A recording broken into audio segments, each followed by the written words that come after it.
हाथरे saline लगी करुछंती रोगींक सेवा। निजर शरीर असुस्थ थाई मध्य रोगींक सेवा करिबाकु पछ घुंचा देइनाहांती डाक्टर ब्रजराज कर। रोगींक स्वास्थ्य संपर्क रे बहुत भल भावरे बुझुछंती। जेउ दृश्य सोशल मीडिया रे भाइराल हेबारे लागिछि। डाक्तरंकु आमे भगवानंकर द्वितीय रूप बोली कहिथाउ। मृत्यु मुखरु जीवन फेराई आनिबा भली शक्ति केवल डाक्तर मानक पाखरे रहिछि। निज स्वास्थ्य विषय रे पछरे भाबी आगे रोगींक कथा भाबिछंती। जे निजर कर्म पई सबुठारे परिचित हेबा सह लोकमानक हृदय रे एक नियारा स्थान सृष्टि करि पारिछंती। से हेउछंती डाक्टर ब्रजराज कर। निज कर्म और लोकमानकर सेवा करिबाकू सते जेमिति से निजर धर्म बोली भाबी नेछंती।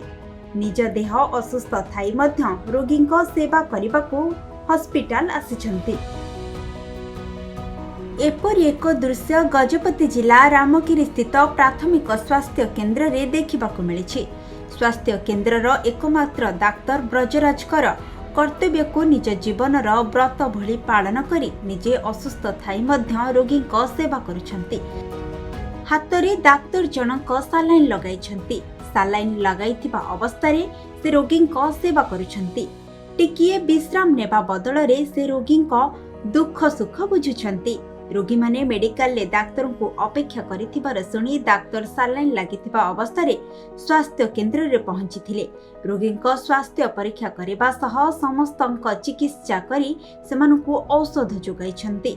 जाहाकु नै अंचल रे बेस प्रशंसा साउंटिछंती डाक्टर ब्रजराज कर।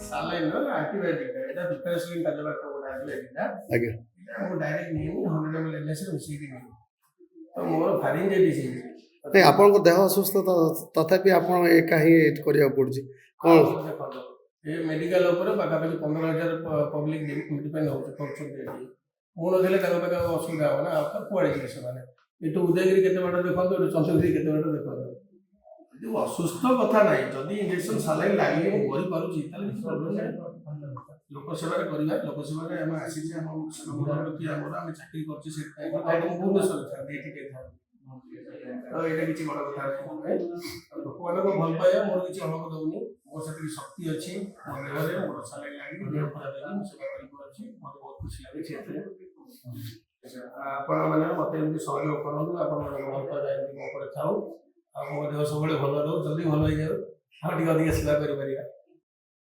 एही खबर प्रसारण हेबा परे स्वास्थ्य मंत्री मुकेश महालिंग डाक्टर ब्रजराज करंक सह फोन जुगे कथा होई तांकर स्वास्थ्य विषय रे पचर बुझिथिले। स्वास्थ्य मंत्री डॉक्टरंकर एही महान कार्य पई तांको शुभेच्छा जणाइछंती। गजपतिरु हेमंत प्रधान का रिपोर्ट, खबर ओडिशा।